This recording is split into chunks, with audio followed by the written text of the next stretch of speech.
saling memungkinkan.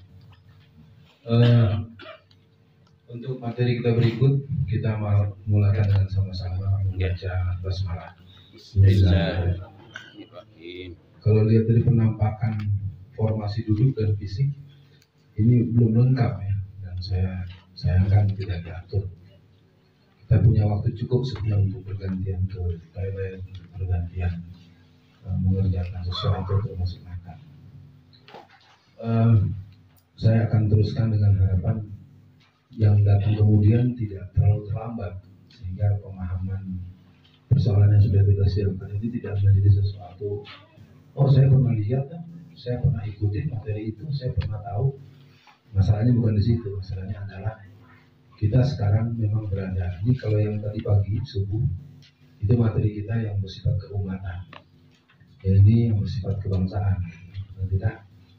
Kita tidak memisahkan secara ekstrim, secara demarkasi. Paling tidak kita hari ini akan sampai kepada sebuah pembahasan yang mana pembicaraan kita menuntut pemahaman yang relatif mendekati, karena sulit kita bekerja berikutnya kalau pemahaman kita terlalu bervariasi dan kemudian kita ternyata tidak cukup mengerti apa yang kita bicarakan adalah sebuah persoalan yang sangat berat dan persoalan yang membutuhkan energi yang tersendiri dari segi otak maupun dari segi perasaan, dan yang sebenarnya cara kita ini membutuhkan otoritas. Kita butuh otoritas. Otoritas itu artinya kalau apa yang kita bicarakan bisa di sini yang hadir, misalnya katakanlah orang yang punya otoritas politik, orang punya otoritas keuangan, otoritas lain, mungkin kita akan punya. Nah, saya belum akan membahas ini. Saya coba mungkin karena bolak-balik menyerahkan link agak lama, suaranya aja harus ditambah. Saya minta absen dong, biar saya bisa pakai absen nanti. Absen yang lama aja biar teman-teman. Kita tanya. Baik, saya mohon yang saya panggil mudah-mudahan orangnya sudah ada. Kalau tidak ada berarti akan lambat. Yang namanya Pak Abdul Hamid. Pak Abdul Hamid melihat penayangan itu, menurut Bapak kita tuh akan membahas apa?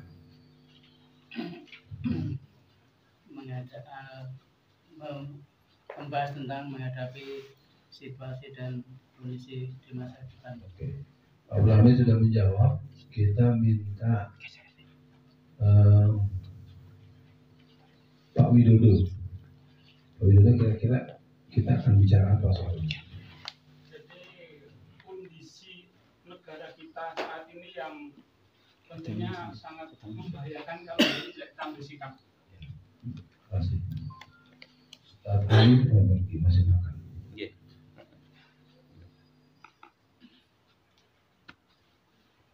Pak Rohmadi. Pak Rohmadi, ini penayangan ini kita mau bahas apa? Ini nanti kita tidak mau akan bertempur umat Islam ini, terus kita harus siap sebelumnya. Misalkan kalau kita ini berkelahi, harus punya jurus-jurus yang jitu untuk mematikan musuh itu baik dari dalam maupun lawan. Oke, Bu Rati, silakan Bu Rati.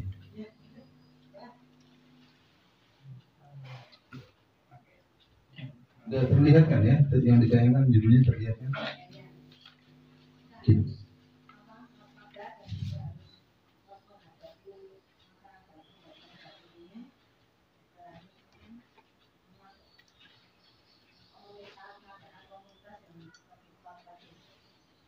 Oke, terima kasih.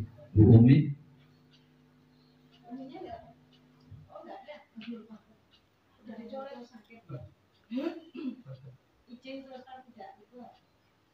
Orang ini di atas gitu? Enggak, di absen masih ada. Kan saya pegang absen yang tertulis, kemudian saya enggak. Ya udah, nggak usah diperdebatkan. Saya pegang di sini absen yang dipunya panitia. Mas Ipung, gimana Mas Ipung? Silakan pendapatnya. Ini insya Allah kita akan bagaimana cara-cara langkah-langkah kita, atau saya khususnya pemuda ya nggak muda lagi, tapi gimana caranya supaya kita bisa menghadapi masalah-masalah yang akan dihadapi kita ke depan. Ustaz Ali, gimana Ustaz Ali? Bagaimana yang terjadi 3 abad lebih itu tidak terulang kembali. Oke. Baik teman-teman semua, saya berharap memang dalam teori belajar, kalau kita udah belajar banyak, terus otak banyak, urusannya antara ngantuk, lemes, males, dan udah tidak terserap. Dan memang itu udah hukum alam, apalagi faktor U. Kalau yang tua-tua gini udah cukup ini. Baik, bismillah. Saya akan mengajak diri saya dan teman-teman semua untuk memahami Indonesia kita hari ini memang sebetulnya sudah dalam kondisi hancur-hancuran. Tapi saya pembicaraan itu akan dibantah oleh para pendukung lurah dan pendukung Pinocchio yang terus memuji-muji dengan bahasa yang membuat kita harus dengar dan tetap kita akan dilihat sebagai sebuah perlawanan atau bentuk-bentuk pembangkangan atau bentuk-bentuk makar. Kita mulai saja, next. Ini adalah sebuah fakta yang pernah ditulis lama. Saya sebenarnya semakin kecut hati saya karena pernyataan ini ditulis oleh atau dinyatakan oleh William Cohen. William Cohen ini adalah Menteri Pertahanan Amerika sekitar tahun 20-an atau 30 tahunan yang lalu. Nah, apa yang dia katakan? Pada tahun 2025, 2 negara muslim terbesar di dunia yakni Indonesia dan Pakistan akan lenyap dari peta dunia. Saya tidak tahu lagi kalau coba saya telusuri berbagai literatur maupun pernyataan para tokoh-tokoh yang pernah ada dan masih ada. Itu mereka, kalau kita dengar lagi misalnya pernyataan Pak Prabowo yang sempat jadi bahan olok-olok dari orang-orang, ternyata memang kalau kita lihat dengan kita pindah ibu kota, dengan 100 pulau yang sudah diumumkan di Lewang. Sebenarnya kalau kita lihat tanda-tanda kita akan mengalami low citizen itu sudah semakin ketara. Nah, yang jadi persoalan adalah alih-alih kita mau berpikir melawan, memahamkan ini saja. Kalau boleh saya ulang pernyataan saya secara akademis, ini adalah bahan kuliah yang saya berikan kepada seluruh kelas yang saya ajar sejak tahun 2000-an. Kalau boleh saya terbuka lagi dengan apa adanya. Ini adalah PPT yang sudah memasuki tahun ke-20-an lebih yang tidak pernah saya robah secara berarti. Dan selalu saya bahas ini, selalu saya lihat di mana kesempatan warga belajar, anggota majelis belajar atau siapapun, dan sepertinya ngomong apa ini siapa ya, kita coba tengok next. Mari kita lihat ada 2, 3, 4, 1, 2, 3, 4 dan seterusnya. Indonesia di persimpangan jalan. Yang pertama, dikuasai sumber daya alam kita oleh pihak asing. Kita sempat ribut atau sempat marah dengan kasus Freeport. Ada sumber daya alam lagi yang namanya sumber daya alam emas yang di Halmahera. Dan itu konon lebih dari 10, 100 sampai 1000 kali lipat daripada apa yang ada di Freeport, yang ada di Tembagapura, atau apa di Irian Jaya. Pusat-pusat emas itu ada yang di Sulawesi Utara, ada yang di Nusa Tenggara Barat, ada yang di Gunung Pongkor di Bogor, di Jawa Barat, ada yang di Cikotok di Banten. Jadi sebetulnya kalau boleh kita saling bersyukur, ini memang negeri kita negeri yang sangat antagonis. Karena memang masyarakatnya telah mengalami apa ya? Ya saya bilangnya mati sebelum ditembak gitu ya. Dan hidungnya sudah nggak punya kemampuan mencium, telinganya sudah tidak mampu mendengar, hatinya sudah tidak lagi mampu berasa. Tapi yang pertama kasus Freeport. Freeport itu tahun 2012 sebuah perusahaan yang dipimpin oleh McMahon pada tahun 1958 yang hampir bangkrut. Kemudian dia mengendalikan pengelolaan sumber daya emas yang ada di Tembagapura. Sengaja namanya dibuat Tembagapura, tapi isinya emas.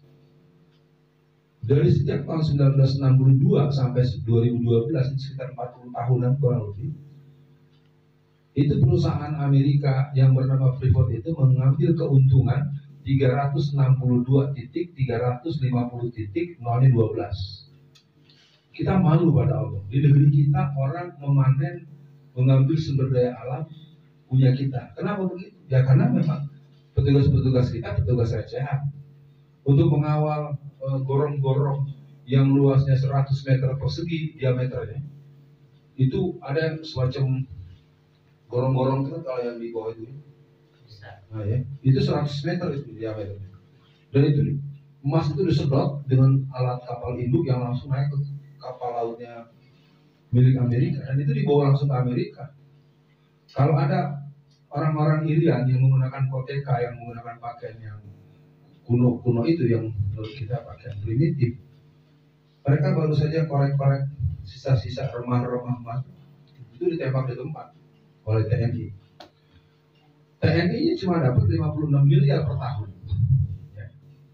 Saya bukan orang yang pegang uang, tapi ketika menyebut angka 362.350 triliun dan uang itu semuanya diambil oleh Amerika.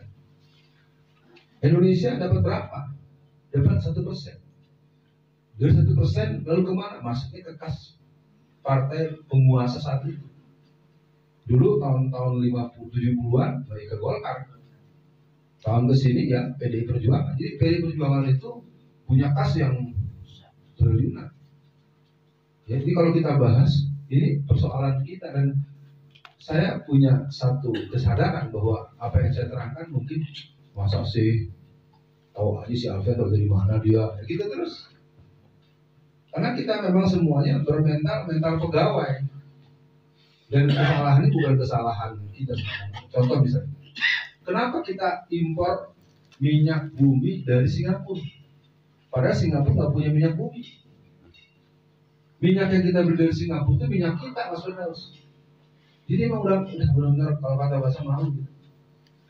Jadi kita itu kebanyakan orang minyak dorong yang banyak. Minyak gitu yang bisa tuh kita. Jadi sumber daya minyak kita itu, karena Singapura itu kan perbatasan dengan Sumatera Barat, dengan Pekanbaru, dengan Riau, dengan Pangkal Pinang, Belitung segala macam. Kita harus akui bahwa kita lemah dari segi proyeksi teknologi terapan tingkat tinggi. Sebabnya cuma satu, kita tidak pernah diperbolehkan punya kemampuan itu. Ketika muncul seorang Habibie yang mentransisikan kepemimpinan Pak Harto, selama 512 hari dia memimpin Indonesia, dia bisa membuat kurs dolar yang 17.000 menjadi 6.500. Dan ketika dia memproduk pesawat betulan, bukan bohongan seperti SMK tukang bohong, beliau memproduksi CN250. CN250 sebuah pesawat yang sudah dipesan di berbagai negara dalam jumlah yang besar. Dan pesawat betulan, bukan pesawat bohongan. Tapi sayang, Habibie dijatuhkan, maaf, juga oleh tokoh-tokoh Islam yang tidak mengerti bahwa mereka sedang bernyanyi dan berjoget di gendang musuh. Saya tidak berarti hebat, cuma ya Anda juga tidak tahu akhirnya kita sama-sama mencaci maki Pak Habibie akhirnya mundur.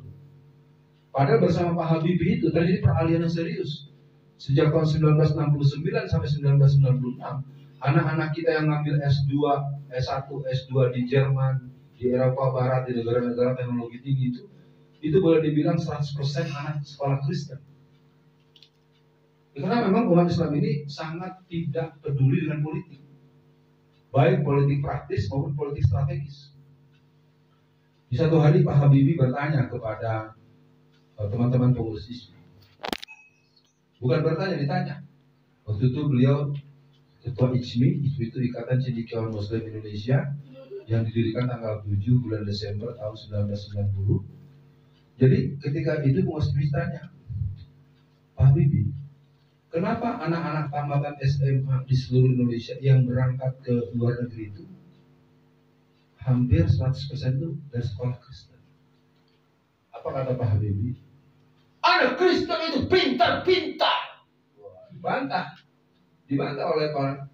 Dari mana Bapak tahu anak-anak sekolah Kristen pintar-pintar? Akhirnya terjadi itu tahun 1996 waktu beliau masih di Menristek. Lalu kemudian diadakan tes seleksi seluruh sekolah-sekolah di Indonesia. Ternyata yang bagus-bagus justru dari Sulawesi Selatan, dari Bukit Tinggi, SMA Negeri 1, Muha-Muhi, Jogja.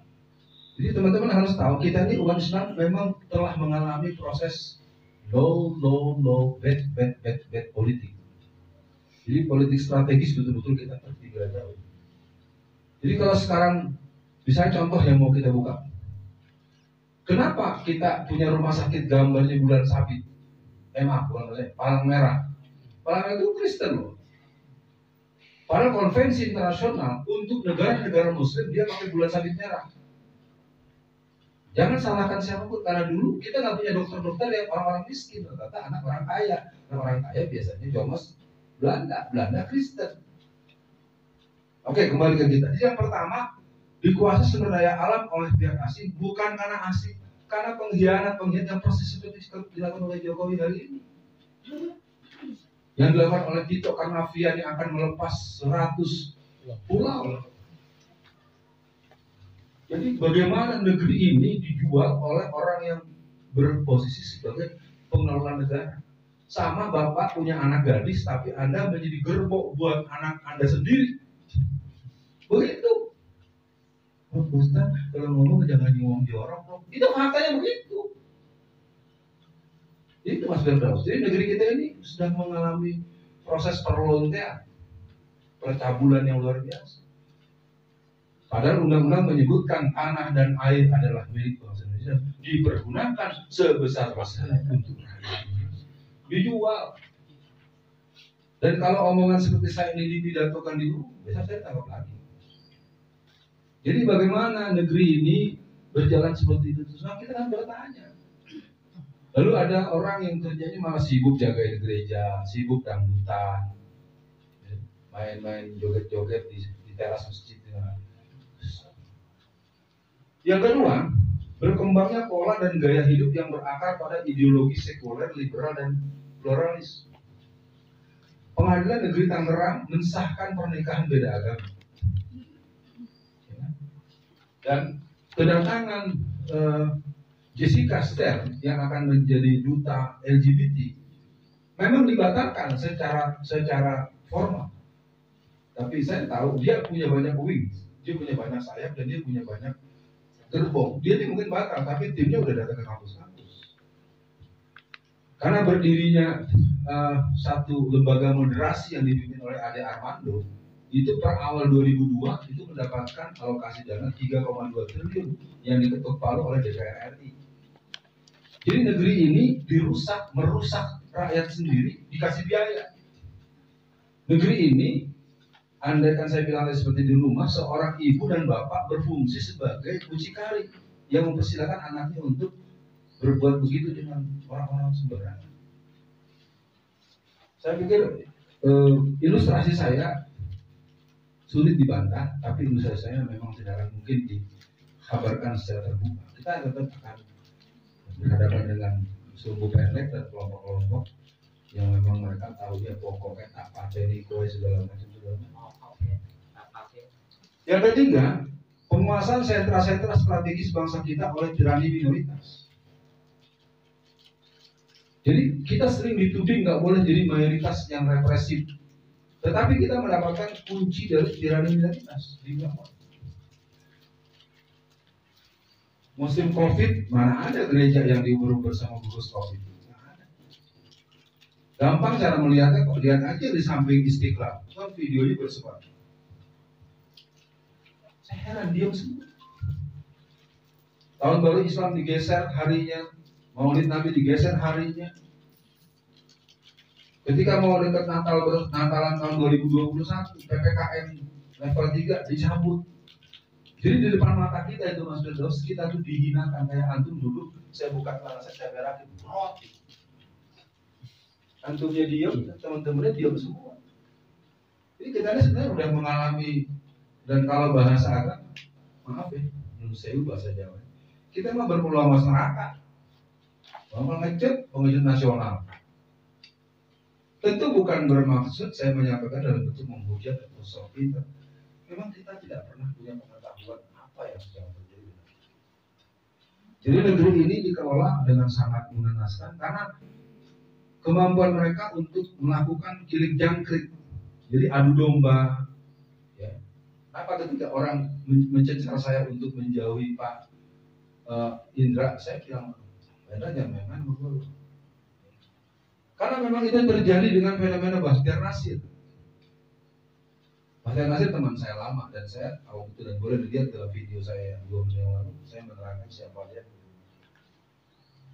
Kita sama paham, namanya manusia boleh saja keliru dan gila. Masa orang baru salah secolek dikit aja terus semuanya kita tolak. Yang kita tolak kan kalau dia terang-terangan musyrik, dia terang-terangan murtad. Kalau cuman sekali-sekali dia ngambek, sekali-sekali dia makan sambil diri, apa nanti kalau ibu-ibu suatu waktu nggak sengaja lihat Alfian Tanjung makan sambil diri, lalu anda akan bilang, oh Alfian Tanjung itu udah kafir, murtad, makan diri. Itu nggak kira-kira tuh, Bu Ani? Gitu nggak kalau lihat Alfian Tanjung makan diri lalu saya jadi orang kafir? Enggak, maksudnya gini, bukan berarti saya mau makan diri. Nah, kalau kita belajar juga minum air zam-zam juga ada sunahnya berdiri. Itu juga perlu kita baca kembali dalilnya. Artinya maksudnya gini, ini ngeri. Saya tidak tahu kalau di Solo, tapi kalau di Jakarta itu dibakarnya pasar Tanah Abang tahun 2002, dibakarnya pasar Curug seminggu kemudian, dibakarnya tahap pertama pasar Senen, dibakarnya pasar-pasar yang ada di lingkar Jakarta.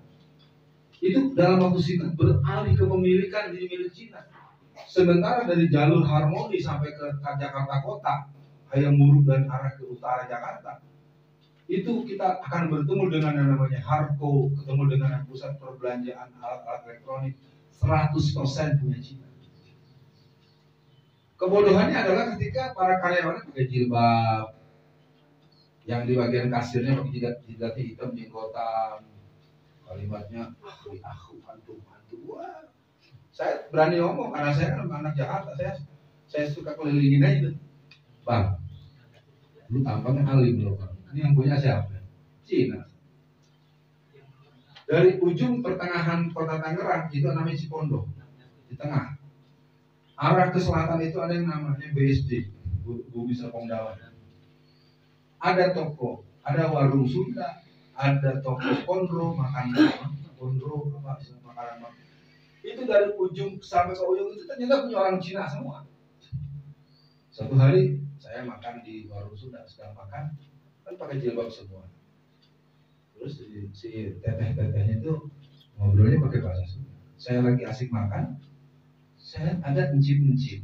Encim itu nenek-nenek tua Cina.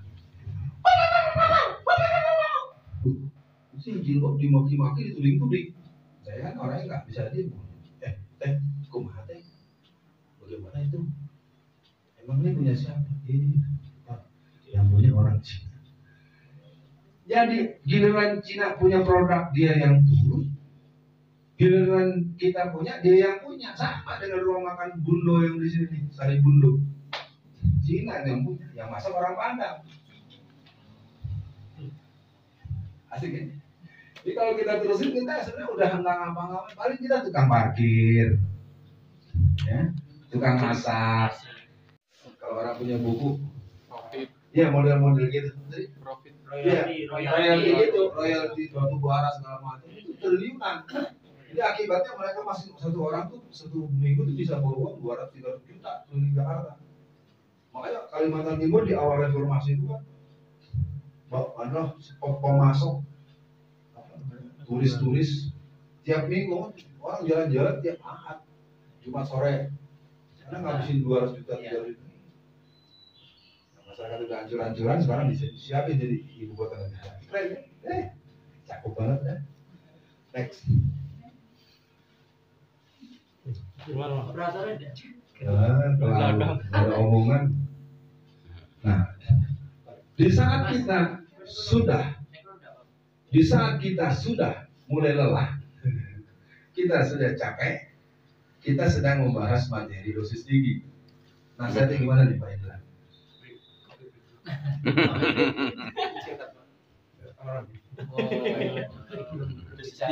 Dosis tinggi. Iya, saya ingin katakan buat teman-teman, Memang kita berada kepada sebuah situasi penyakitnya parah, komplikasi, lalu kita obatnya Panadol doang. Itu susahnya, penyakitnya udah komplikasi, udah ribet, lalu mau selesai sehari. Ya udah kita mulai saja ya, bismillah. Jadi yang pertama, kita mulai dulu melihat indikasi apakah kita negara dijajah atau tidak. Bangsa kita memiliki pola budaya yang tidak sesuai dengan prinsip-prinsip Pancasila, prinsip-prinsip agama pastinya. Ya apa? Malas, bohong, tak mau berproses, meremehkan mutu, ya sudah. Yang kedua, sumber alam kita dijarah, dirampok, dihadapkan mata kepala kita sendiri. Jadi seperti seorang bapak, anaknya diperkosa, malah bapaknya megangin paha anaknya, ya Pak, silakan. Maaf, jangan tersinggung saya ngomong begitu. Ini fakta. Siapa yang bilang kemudian sekarang jalur kereta api Parahyangan itu dicabut oleh si Luhut Binsar? Gila kan? Sementara orang biasa kerja bolak-balik kan masih terbantu dia bisa naik kelas eksekutif atau ekonomi segala. Sekarang jalur keretanya dihabisi demi jalur kereta cepat yang tidak jadi. Kan mengapa jadi? Kebijakan publik, law enforcement akan sangat tergantung pada sikap Gedung Putih dan pusat Partai Komunis di Beijing. Jadi kita sekarang ini dilema memang, benar-benar dilema betul. Satu sisi kita melihat Xi Jinping sedang babak belur dengan ekonomi yang ancur-ancuran, tetapi dia tetap punya utang banyak. Di sisi lain kita mendapatkan tantangan dan tawaran. Jadi pemilihan presiden besok dengan munculnya Anies Baswedan ini sebetulnya bandulnya kemana? Ya ke Amerika. Saya tidak ingin mengatakan salah atau benar, pilihan cuma itu. Kalau kita bergantung ke Afghanistan belum eksis. Kita masuk pada Erdogan belum ideal untuk sebagai sebuah terapi tata negara, karena Erdogan juga sudah melampaui 4-5 periode. Jadi yang jelas ini kondisi kita. Adanya sikap diskriminatif terhadap organisasi sendiri. Bayangkan kita bikin kartu KTP di kelurahan atau kecamatan, gak ada yang setengah jam jadi. Tapi kalau Cina yang datang setengah 8 datang jam 8 jadi. Datanya Bu Indra kemarin bikin KTP elektronik berapa hari? 6 bulan. Berapa? 5 bulan. Itu Pak. Kalau kata bahasa, dia kan kalau sekedar diminta, katakanlah, ya mau lah ya kan, nggak bisa pribumi walaupun ngasih gede apa ya nggak apa, tetap 5 bulan. Alasannya barang belum ada lah. Sama dengan pinjaman uang di bank. Kenapa kalau pinjam uang di bank, pribumi itu pinjam Rp1 juta atau 10 juta lah, ya kalau 1 juta terlalu sedikit. Jadi nanti akan banyak syarat-syaratnya, ini. Tapi kalau Cina yang minjem, kalau peminjam aman dulu 20 miliar. Saya langsung pinjam sama Mas yang bagian pencairan uang itu. Saya udah bilang untuk lo ntar buat siapin sesuai kebiasaan. Saya udah saksi dia 1 miliar, 2 miliar. Saya pegang pinjam 20 miliar, 2 miliar sudah di tangan dia. Saya datang tinggal ambil kalau apakah dia transfer atau bawa dalam bentuk fisik. Keren ya. Dan saya minjem bukan untuk ngulangin. Ketika saya tidak bisa ngulangin, nggak mungkin ada pasokan. Dia akan sanggup. Udah selesai. Ngeri banget dah. Yang kelima, selalu mengarahkan bangsa Indonesia untuk menjadi negara yang berketergantungan dalam segala bidang. Kita nggak bisa menjelaskan. Kita impor garam, kita impor apa lagi? Jahe, aduh, udah semuanya. Wah, udah. Mudah-mudahan masih sanggup mendengar omongannya. Lanjut. 4 langkah ini bisa ditambahkan atau diperas. Langkah-langkah yang perlu kita lakukan untuk melakukan perlawanan secara umum dan apa yang perlu kita siapkan. Dan ini sebenarnya bisa menjadi materi khusus yang harus kita diskusikan, tidak berbatas waktu. Dulu sebelum kita sepakat menghancurkan PKI itu, orang-orang tua kita dulu itu mereka mengadakan rapat sampai 11 hari 11 malam. Kita ini mungkin tetap sampai jam 10 sehingga jam setengah 10 cocok nggak cocok ya selesai dulu, tidak ada dialog. Next. baik di tingkat pusat maupun di daerah-daerah, hadir temu melalui kelompok-kelompok kajian berupa kelompok diskusi, kelompok gerakan lokal, di samping kelompok pemikir, hal mana antara kelompok pemikir, kelompok pelaksanaan di lapangan memiliki hubungan yang simbiosis mutual. Dan saya tidak ingin mengatakan dalam bahasa yang memuji ini, ruangan ini, forum ini, kalau ditanya berapa orang yang sebenarnya memahami materi ini, bahwa ini adalah sebuah guidance of think, guidance of action, saya nggak tahu. Jangan pusing ngomong apa nih malu ya. Ya maaf ya, saya tidak nyindir sama orang nih. Ya pokoknya cirinya udah sibuk main handphone, cirinya udah nyoret. Itu orang kalau udah nggak nyambung tuh ciri-ciri kelihatan. Ya, dia udah nggak nyambung dia coret-coret, gambar bunga. Ya udah 30 tahun dosen tahu saya. Jadi kalau yang udah nggak kepengen gue bahas udah susah. Udah pasti kerjanya lain-lain. Apalah, boleh kupu yang lagi. Enggak gitu. Ngampar. Next.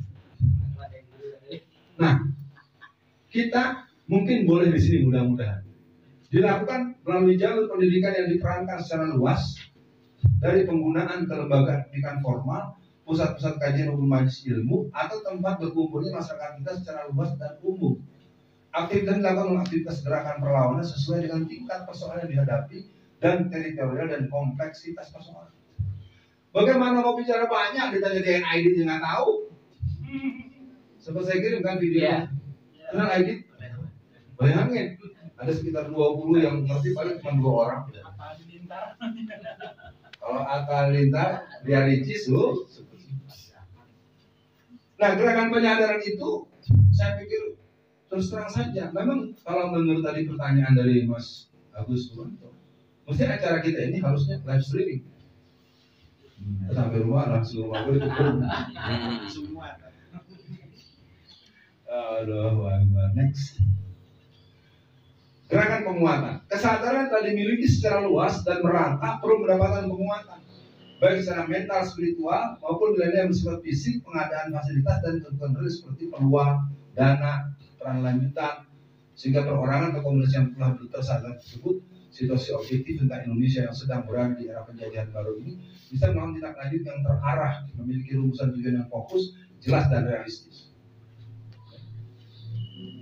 Ya paling tidak dengan segala keterbatasan kita, termasuk saya juga banyak kekurangan, kita bisa memahami bahwa kita memang berada di situasi yang hopeless, suasana yang ya udahlah nggak usah pusing-pusing, yang penting masih jalan, yang penting masih ada pemasukan, yang penting untuk next. Kalimat ini terlalu hiperbol ya, tapi ya mungkin saya punya pilihan ini. Diawali dengan keberanian kita untuk membayar hutang-hutang kita atau memotong jalur hutang, dan itu dilakukan oleh negara-negara yang pemimpinnya ngerti bagaimana kalau termasuknya di Mahathir Muhammad. Ini mah mau jadi presiden ujung-ujungnya pengen ngutang lagi ya, sama aja kalau belum bayar nambah lagi. Mahathir Muhammad, terus Anwar Ibrahim. Tapi tolong maaf ya, memang di Malaysia juga nggak sebagus kita juga. Di Malaysia masyarakatnya sangat tidak terlalu peduli dengan persoalan politik secara umum.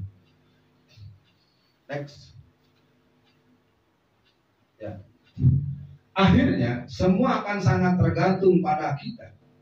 Ketika kita para pendidik, para masyarakat, ibu, bapak, orang tua berdiri tegak memerdekakan bangsa kita, maka para siswa, mahasiswa, masyarakat akan ikut bersama karena mereka akan diajak menjadikan kita semua merdeka dengan sebenar-benarnya. Persoalannya kan jadi krisis. Harusnya kan kita diajak ngomong begini oleh tentara-tentara, oleh perwira-perwira, dia sendiri malah pengen jual pulau. Itu kan mantan Kapolri, kan berarti orang yang ngerti dong negara, kenapa yang pulaunya dijual? Mengerikan. Jadi sebenarnya kondisi kita ini udah terlalu jeblok. Kalau itu dengan waktu yang kita sepakati sampai jam 10, berarti kita punya 45 menit. Saya punya 2 posisi buat teman-teman, memfeedback dan bertanya. Di kesempatan kali ini kita beri kesempatan dulu yang ibu-ibu. Jadi kalau nggak bisa feedback ya tanya. Kalau aku udah banyak yang udah ada. Ibu-ibu udah pusing ibu, mau nanya apa udah?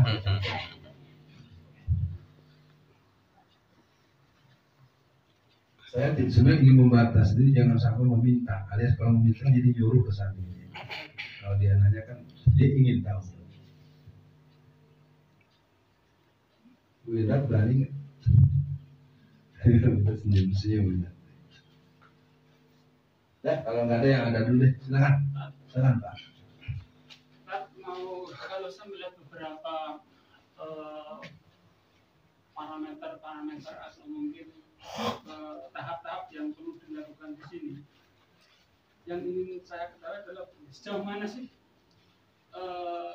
gerakan penyadaran yang sudah dilakukan dan hasilnya yang istilahnya dari semua masyarakat atau mungkin sudah antum sentuh itu kira-kira menjangkau berapa banyak lah, apakah itu persentase, apakah itu mungkin jumlah, karena saya mengamati bahwa gerakan penyadaran itu salah satu pokok yang paling penting sekali, karena kalau menurut pendapat saya di saat penyadaran ini efektif, insya Allah penguatan itu akan menyusul, kemudian gerakan nasional akan mengikuti gitu, sehingga paling pokok menurut saya memang gerakan penyadaran betul-betul istilahnya masif dan sistematis begitu. Itu mungkin satu pertanyaan dan satu pernyataan. Pertanyaannya tidak bisa saya jawab secara jujur, karena memang ketika Babe Haikal followersnya 6 juta langsung di ban, dan Babe Haikal di stigma pengkhianat oleh seseorang. Saya tidak bela beliau. Ketika Bakhtiar Nasir, artinya logika sederhananya, mereka itu kan dengan saya kalau secara sportif spektrum jangkauan mereka lebih jauh daripada saya sebenarnya. Artinya kalau Bapak tanya saya sudah sampai di mana, saya ada dua pilihan. Saya tidak menceritakan sampai di mananya, bukan saya pelit. Yang kedua, saya sadar bahwa saya belum terlalu efektif. Ini kan acara ini kan kalau mau kita pikirkan mulanya kan hanya forum kenal-kenalan doang, gitu kan. Yeah. Ternyata jadi memang sangat berat. Tapi kan saya sudah bilang dari semalam atau tadi pagi, memang kita punya kondisi berat. Nah, kalau boleh saya jawab dalam bahasa yang sedikit menghibur lah ya. Saya memang akhirnya secara praktikal kemanapun saya datang, mesti panitia manapun akan punya pertanyaan gitu. Ustaz Alfian ya, ceramah. Kemarin peresmian Muballighat TSKS. Lihat saya datang itu, orang saya diundang, pengen lihat pelantikan. Kenapa saya jawab pertanyaan seperti begini? Karena masyarakat itu nggak boleh sadar, nggak boleh tahu bahwa Jokowi itu anak PKI, bahwa Jokowi itu Cina, orang nggak boleh tahu. Jokowi itu bukan Islam, orang nggak boleh tahu. Ini capek ngomong kita bolak-balik tadi dimentahin sama temannya, dimentahin sama tetangga, dimentahin sama FX. Ujung-ujungnya apa? Terus itu bohong, itu fitnah, itu bohong, itu fitnah. Jadi kalau pertanyaan sampai semana jauh ya Pak, kan saya bilang. Teman-teman saya yang dosen baik di UI, di UGM maupun di mana, musuh mereka tuh ada dua, anaknya sendiri sama dosen junior. Ini bocah nih, kalau nggak berinteraksi dengan Pak Jawari mertuanya dengan saya, ini sama aja. Karena anak-anak milenial, anak generasi Y, generasi Z itu mereka generasi yang nggak mau ribet, nggak mau rumit, dan mereka membuktikan dengan tempat yang kecil mereka bisa dapat untung triliun atau ratusan triliun. Kenapa saya jawab ke situ? Karena ini kan sebenarnya kalau kita baca Qurannya, yuriduna liyutfi'u nurallahi bi afwahihim wallahu mutimmu nurihi walau karihal kafirun. Saya ulang-ulang bercerita dengan teman-teman. Ketika saya di penjara, saya berulang tanya sama polisi yang menjaga saya. Kenapa saya di penjara? Kenapa saya dipolisikan? Kenapa saya dikriminalkan? Karena terlalu banyak tahu tentang kita gimana kalau orang ini tahu juga orang nggak milih Jokowi. Nah loh. Jadi kan logika sederhananya ke depan ini menjelang pemilu 2024, kemungkinan saya akan kembali diperlakukan seperti dulu tahun 2017 atau saya dibunuh. Tapi kenapa tidak terjadi? Pastinya Allah belum mengizinkan. Dan saya kan nggak dianggap. Saya nggak punya pengikut, saya nggak punya organisasi yang signifikan. Itu agak menolong sedikit. Wah, Habib Rizik kan ada kan nggak terkena 6 orang, beliau mati juga. Iya betul. Jadi perlu dipahami itu bapak-bapak dan ibu-ibu dan teman-teman semua. Memang kesadaran tentang apa yang sedang kita alami ini kata kunci tidak boleh dipahami secara mudah dan sederhana oleh masyarakat umum. Masa kita dijajah merdeka 17 Agustus tahun 45, itulah hari kemerdekaan, kita terus dibakar. Sudah tahu kalau kita kemana-mana dihajar, dikunci dengan visa yang susah dan lama. Sementara orang Cina bisa datang tanpa visa apa pun. Jadi kalau ditanya sejauh mana yang saya tahu, saya tidak berani ngomong, bukan memang sebenarnya hampir nggak ada yang mau ngurusin gini. Satu, risiko. Kedua, kemungkinan dituding makar, kemungkinan dituding teroris. Malah saya balik bertanya nih, setelah materi ini kita gimana nih? Nah, ya nggak bisa. Kita kalau melawan dengan format sekedar teriak, lalu caci maki kiri kanan, lalu nyerang di Facebook, nggak cakep. Saya pikir kita harus tadinya aja. Siapa yang akan memperbanyak produk garamnya? Siapa yang banyak memproduk ragi? Itu dulu pikirkan. Supaya garam kita dibeli orang. Iya. Jadi sebenarnya wilayah-wilayah seperti ini adalah wilayah yang memang membutuhkan kekuatan kita untuk semakin dekat dengan Allah Subhanahu wa taala. Dan kita punya kesiapan untuk juga menjaga istimroriyah, kerutinan pertemuan kita. Dulu sebelum negara kita merdeka, itu yang namanya Soekarno, yang namanya Cokro Aminoto, yang namanya Tokoh, mereka bertiga, berlima itu mereka rutin setiap hari khusus. Untuk bagaimana ingat, Solo adalah tempat dilahirkannya berbagai gerakan dan berimplikasi luas. Kalau ditanyakan sejauh mana seperti sekarang, kan sudah bilang ini gua buat 20 tahun yang lalu. Tak ada, saya baru buat, sungguh dengan segala ketololan saya, kebodohan saya. Ini kalau orang yang lihat gila juga dari dulu diomongin. Artinya kan gak banyak perubahan, malah tambah parah. Mungkin kalau bikin poin tambah lagi poinnya. Nah artinya gini, mungkin saya ingin ajak, ya sama-sama jangan ini, jangan hopeless nih. Bingung saya mau jawabnya gimana lagi nih. Ya, silakan Mbak Etik nih. Oh Mas Pur dulu, silakan. Terima kasih Dan. Yang pertama terkait dengan penyadaran untuk penguatan ekonomi kerakyatan. Kita sering menggunakan produk-produk itu kan masih menggunakan produknya Cina. Insya Allah kalau di lingkungan kami itu sudah mulai secara sedikit kita kurangi. Contoh sederhana itu saya dulu punya handphone yang merek Oppo itu katanya Cina, akhirnya saya kasih saya beli yang Samsung ya. Apa tuh Samsung itu? Oh produknya Korea. Saya tidak mau pakai Cina. Gitu. Jadi ketahui tahu teman-teman itu. Aku baca di Cina itu. Nah, memang karena pabriknya banyak. Kalau kita berpikir, itu produk Cina kan nggak selesai. Tapi yang punya pabriknya di Korea. Kemudian kayak minuman, sudah kita anjurkan berkali-kali minuman itu pakai minuman yang produknya Muslim. Tapi kita masih sering pakai minuman yang produknya Muslim. Itu yang pertama. Kedua, terkait dengan yang dijaga tadi kan gerakan atau penyadaran tingkat nasional ya. Padahal kita berada di tingkat bawah. Nah, mungkin bisa diberi kisi-kisinya atau diberi langkah-langkahnya bagaimana kita yang di bawah ini bergerak untuk penyadaran itu dan bisa memenangkan dinul Islam. Terima kasih. Ketika di Padang tidak ada Indomaret dan Alfamart, itu sebenarnya kan kalau bahasa strategi politik dagang keren. Dengan begitu berarti satu Indomaret saja telah mematikan 12 warung Pak Haji. Berarti dia secara indirect telah menghidupkan 12 dikali jumlah berapa sepatutnya sebuah kota. Kalau kita 1000 kan berarti 12.000. Ya kalau dia punya berapa? 1/12. Karena kalau di tempat lain kalau 10 kan berarti 12. Tapi saya pikir kalau yang sudah begitu jangan jadikan kebanggaan dan kepuasan. Itulah pentingnya kenapa kita mesti punya kekuasaan di tingkat pusat. Kalau tadi pertanyaan bagaimana konsep pusat seperti itu, saya sering bisik-bisik dengan tegas dengan kalimat, mari kita buat strategi lokal. Bapak-bapak yang paling tahu bagaimana keadaan di Solo Raya dan sekitarnya ini bagaimana sebenarnya. Kalau ditanyakan kepada saya tidak cukup memahami dari aspek kultur, aspek skala prioritas, pola hidup dan gaya hidup. Tapi memang kalau boleh saya bilang, kita ini berada pada sebuah cengkraman yang memang sudah terlalu dalam. Kitanya sendiri udah impoten, biar dikasih istri bahenol kayak apa juga udah impoten, kagak jalan juga tuh cerita. Terus ongkos nggak cukup, biar punya peluang berangkat kemana-mana tiket nggak kebeli. Ini kias ya, saya katakan kias, bukan dalam artian fisik. Hanya kalau kita pahami pertanyaan tadi bagaimana di tingkat lokal, ya paling tidak kita rapat acara hari minimal walaupun kita menghibur diri.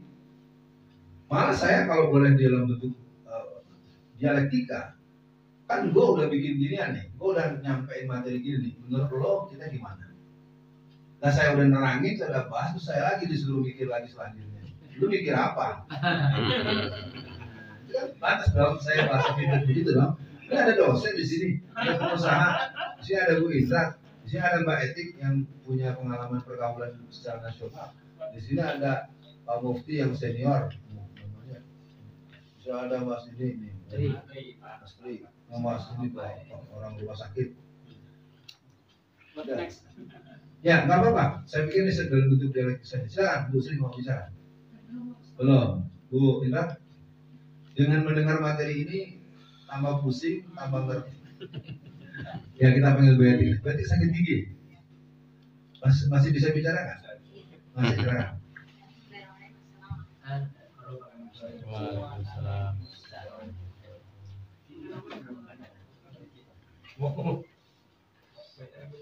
Karena saya punya pengalaman tentang apa itu tulisan yang kemudian diintimidasi karena apa itu sebenarnya tulisan bukan setajam orang lain menulis, tetapi saya pun terkena intimidasi dan kemudian adik saya bermimpi, yuk aku mimpi tentang kamu, gue mau dhuwur karang isore iwak gede-gede kabeh. Lalu kamu jatuh dan dimakan ikan. Nah ini hubungannya juga dengan anak saya. Anak saya itu bekerja di pembangkit listrik di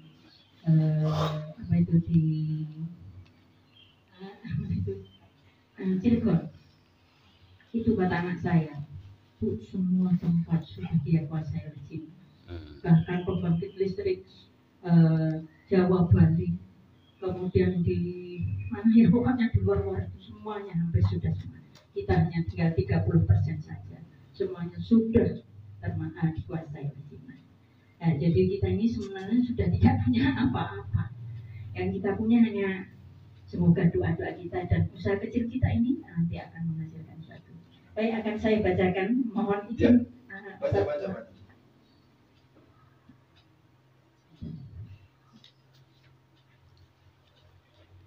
Tulisan saya ini saya beri judul Demokrasi Cina.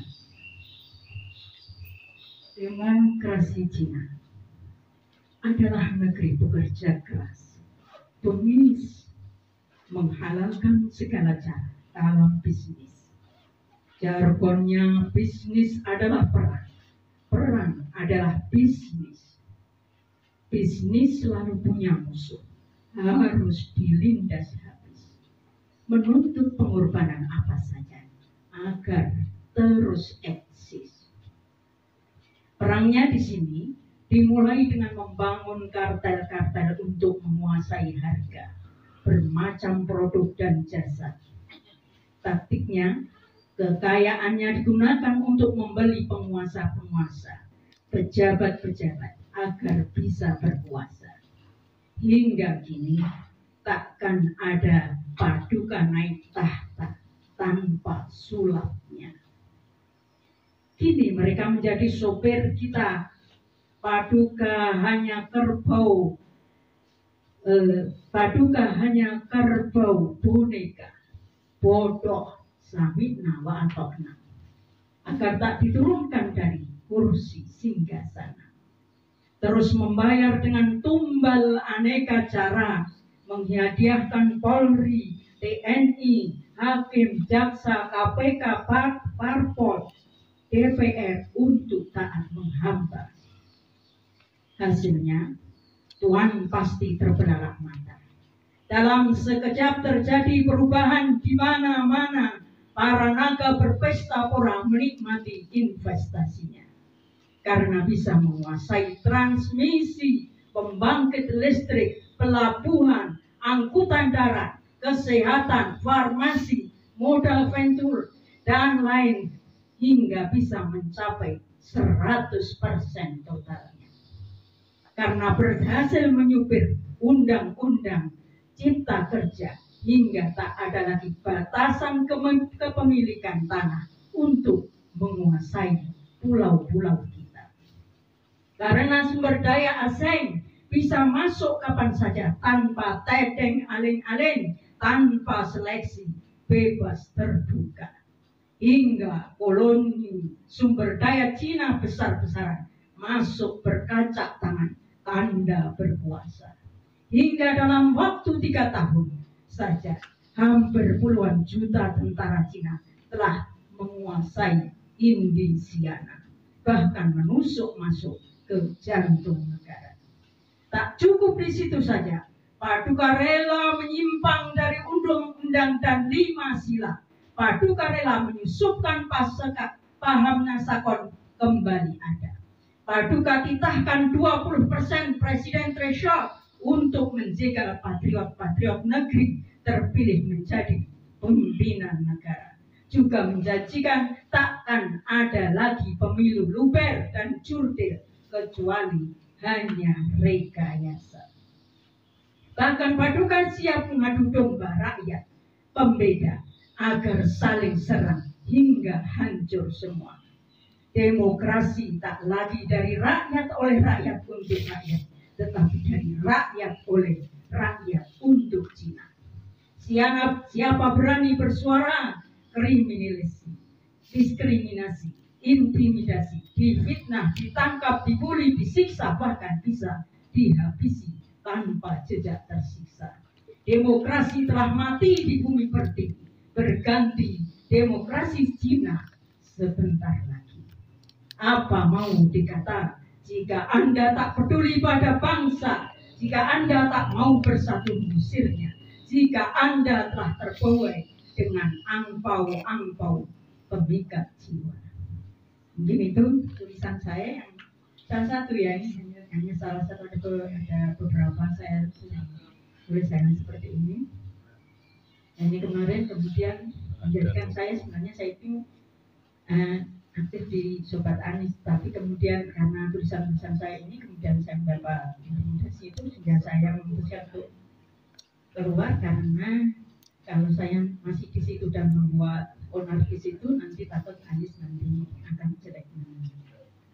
Itu nomor satu. Yang kedua, yang tadi di awal tadi sebenarnya saya ingin bertanya, sebenarnya kita ini sebenarnya sudah tahu kira-kira apa yang akan terjadi dengan masa depan kita, itu jadi kita ini tahu. Seperti misalnya Gus Bah. Gus Bah itu mengatakan bahwa kalau kita ini berada di negeri yang damai, maka kita pun harus menyiapkan militer itu melebihi mereka. Padahal Gus Bah sendiri tahu kita tidak berada dalam keadaan apa, dan kondisi sekarang kita, militer kita sangat ambruk.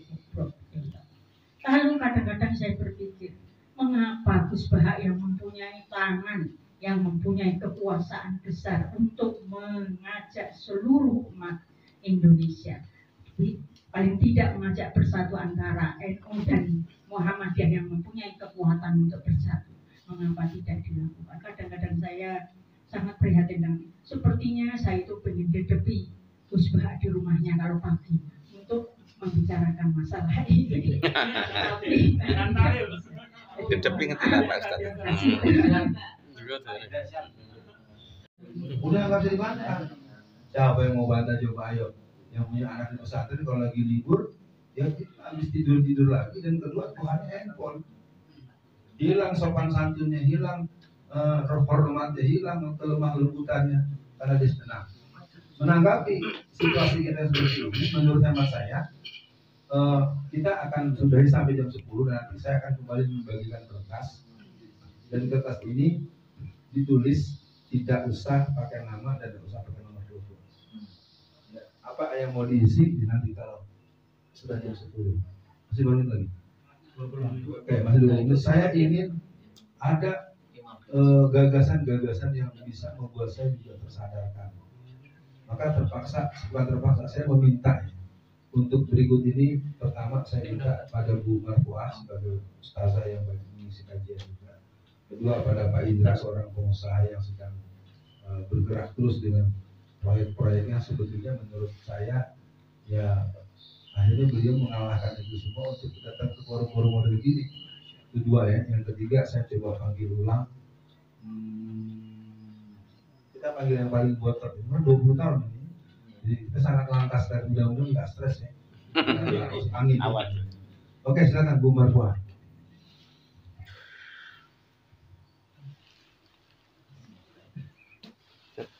Sekarang ini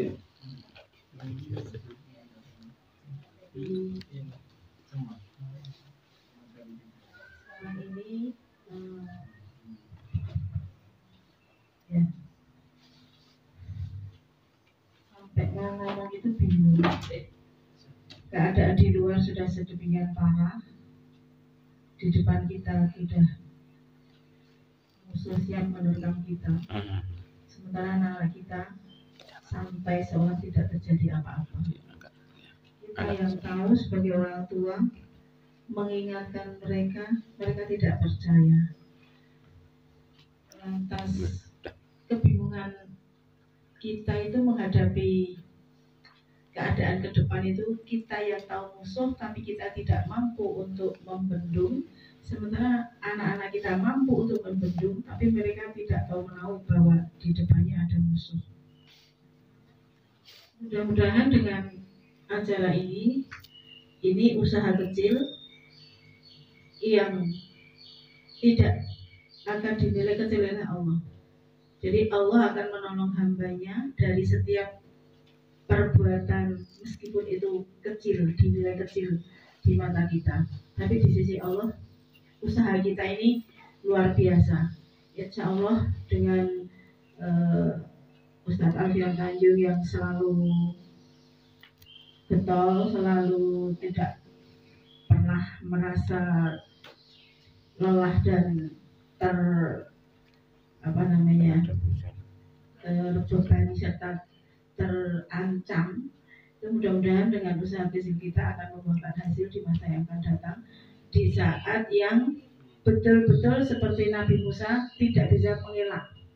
Jadi pertolongan Allah itu akan datang ketika kita sudah berusaha sekuat tenaga dan tidak ada daya dan kekuatan, melainkan hanya pasrah tawakal ala Allah.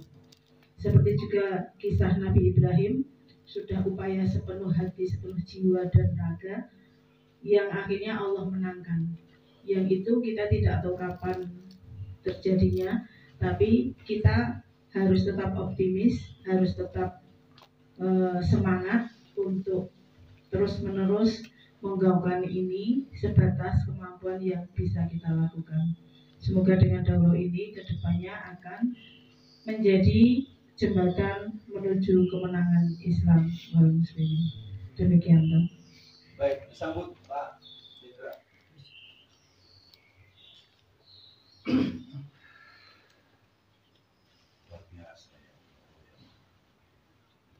Bismillahirrahmanirrahim. Assalamualaikum warahmatullahi wabarakatuh.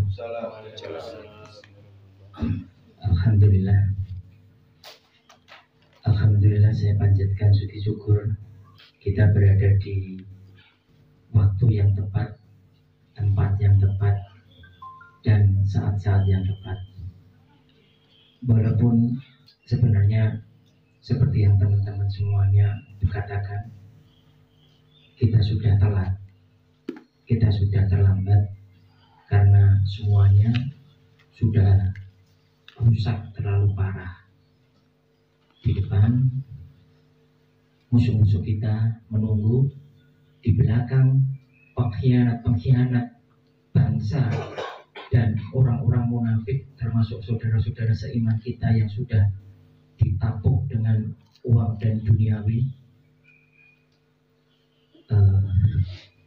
Kita kadang pesimis, kita kadang frustasi, apa yang akan kita perbuat. Tapi Tetapi alhamdulillah kita punya Allah. Kita punya Allah yang akan membela kita. Hasbunallah wa ni'mal wakil. Nikmat maulana wa ni'man nasir. Ya Allah, berilah rahmat dan karunia-Mu terutama kepada kami semua, wabil khusus kepada Ustaz kami, Ustaz Rafiq. Ya Allah, benar, mungkin seperti saya yang menulis kemarin surat itu, terutama di Jawa Tengah dan Surabaya, cuma satu-satunya Ustaz yang masih mau memberi, menyadarkan pemahaman dan kondisi yang real benar-benar kepada kita semuanya. Mungkin saya lihat yang lainnya mungkin masih belajar tentang fikih, tafsir Quran, surah Nabawi, sirah Nabawi dan sebagainya. Tapi mereka lupa kalau musuh-musuh ini sudah di leher kita, sudah tangannya sudah berada di pundak-pundak leher kita, tinggal menekan dan kita semuanya akan habis, terutama umat Islam. Ya Allah, ngeri sekali.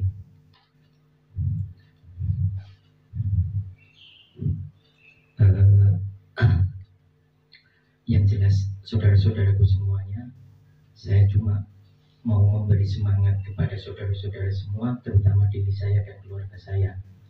Ku anfusikum naron, jagalah dirimu, keluargamu dan saudara-saudaramu. Jadi kalau kita harus semangat dan pesimis karena Allah selalu bersama kita, optimis karena Allah selalu bersama kita. Jadi kalau saya boleh usul buat saya sendiri dan ngasih suggest buat teman-teman semuanya, jadi saya mengingat firman Allah tadi, jagalah dirimu, keluargamu dan saudara-saudaramu. Yang paling utama, karena sudah Ustadz Alfian dan yang lainnya sudah memberi penyadaran dan kesadaran tentang semua keadaan kondisinya, tapi mereka tidak bergerak, mereka tidak mau bergerak sama sekali, dan mereka tidak mengajukan sama sekali. Maka kalau diri saya pribadi, saya lebih baik apapun itu, saya optimis dan saya percaya Allah bersama kita. Saya yang utama mulai detik ini, hari ini dan saat ini, saya pribadi akan selalu berbuat baik. Saya cuma cita-citanya satu, saya ingin menjadi orang baik. Yang kedua, saya akan tingkatkan kualitas ketakwaan kita. Itu yang pertama. Yang kedua, kepada anak istri saya, keluarga saya dulu. Terus kemudian kepada saudara-saudara kita.